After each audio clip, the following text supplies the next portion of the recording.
हरे कृष्णा। श्रावण मास की कृष्ण पक्ष की एकादशी तिथि को कामिका एकादशी का व्रत रखा जाता है। इस साल कामिका एकादशी का व्रत 21 जुलाई 2025 को रखा जा रहा है। देवशयनी एकादशी के बाद ये पहली एकादशी होती है जब भगवान विष्णु योग निद्रा में होंगे। इस दिन भगवान विष्णु की विधिवत पूजा करने के साथ माँ लक्ष्मी की पूजा की जाती है। इसके साथ ही व्रत रखने का विधान है। मान्यता है कि इस दिन विष्णु जी की पूजा करने से शुभ फलों की प्राप्ति होती है। इसके साथ ही सुख समृद्धि तथा धन संपदा की प्राप्ति के साथ साथ मोक्ष की प्राप्ति भी होती है। इस दिन पूजा करने के साथ साथ अंत में ये व्रत कथा अवश्य करें, इससे आपकी पूजा पूर्ण मानी जाएगी। आइए जानते हैं कामिका एकादशी की संपूर्ण कहानी। कुंती पुत्र धर्मराज युधिष्ठिर ने श्री कृष्ण से कहा कि आपने देवशयनी एकादशी और चातुर्मास के महत्व के बारे में बता दिया है। अब कृपया श्रावण मास के कृष्ण पक्ष में पड़ने वाली एकादशी के बारे में बताएं। श्री कृष्ण ने कहा, हे युधिष्ठिर, इस एकादशी की कथा एक समय स्वयं ब्रह्मा जी भी देवर्षि नारद से कह चुके हैं, अतः मैं भी तुमसे वही कहता हूँ। नारद जी ने ब्रह्मा जी से श्रावण मास के कृष्ण पक्ष की एकादशी की कथा सुनने की इच्छा जताई थी। उस एकादशी का नाम, विधि और महात्म्य जानना चाहा।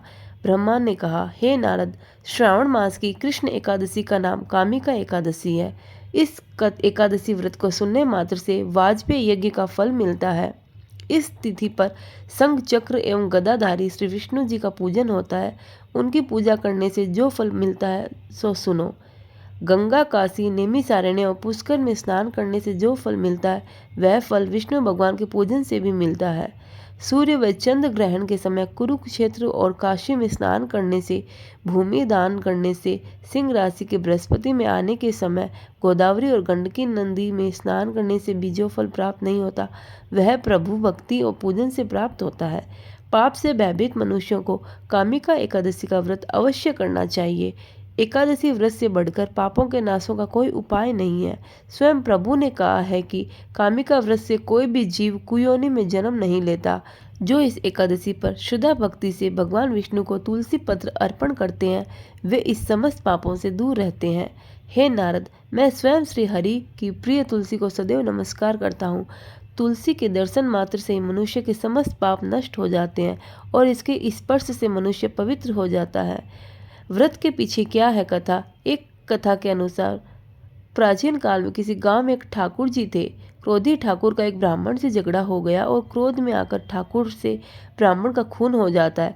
अतः अपने अपराध की क्षमा याचना हेतु ब्राह्मण की क्रिया उसने करनी चाहिए, परंतु पंडितों ने उसे क्रिया में शामिल होने से मना कर दिया और वह ब्रह्म हत्या का दोषी बन गया। परिणाम स्वरूप ब्राह्मणों ने भोजन करने से इनकार कर दिया। तब उन्होंने एक मुनि से निवेदन किया कि हे भगवान, मेरा पाप कैसे दूर हो सकता है। इस पर मुनि ने उसे कामिका एकादशी व्रत करने की प्रेरणा दी।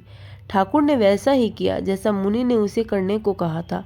जब रात्रि में भगवान की मूर्ति के पास वह शयन कर रहा था तभी उसे स्वप्न में प्रभु दर्शन देते हैं और उसके पापों को दूर करके उसे क्षमा दान देते हैं। कामिका एकादशी की रात्रि को दीप दान तथा जागरण के फल का महात्म्य चित्रगुप्त भी नहीं कह सकते। जो इस एकादशी की रात्रि को भगवान के मंदिर में दीपक जलाते हैं उनके पितर स्वर्गलोक में अमृत पान करते हैं तथा जो घी का तेल या दीपक जलाते हैं वे 100 करोड़ दीपकों से प्रकाशित होकर सूर्य लोक को जाते हैं।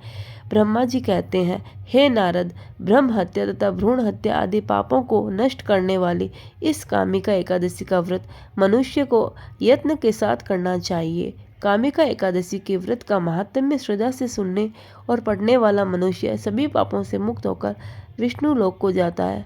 हरे कृष्णा।